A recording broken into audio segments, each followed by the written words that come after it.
Ang multo sa boarding house. Lumipat si June sa murang boarding house sa Maynila. Sabi ng landlady, "Anak, tahimik dito. Sobra." Ngumiti si June. Perfect. Wala nang istorbo. Unang gabi pa lang, may narinig na siyang kaluskos sa kisame.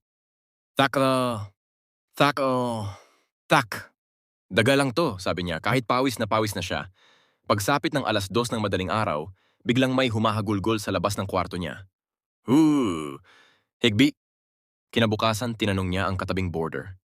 "Kuya, may multo ba dito?" Sumagot ang lalaki. Meron daw, mahilig mang istorbo ng bagong lipat. Kinabahan si June, pero matapang kuno.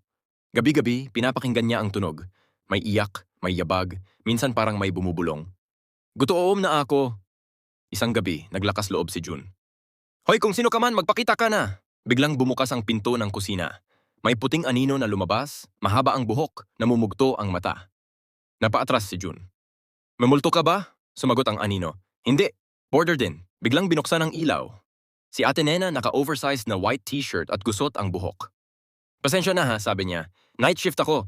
Pag gutom ako, umiiyak ako para di ko marinig tiyan ko." Tahimik si June. Dagdag pa ni Ate Nena, "Yung kaluskos? Ako yun, nagwo-workout. Yung bulong? Nagre-record ako ng voice note para sa grocery list." Napaupo si June sa sahig. "Akala ko mamamatay na ako sa takot." Ngumiti si Ate Nena.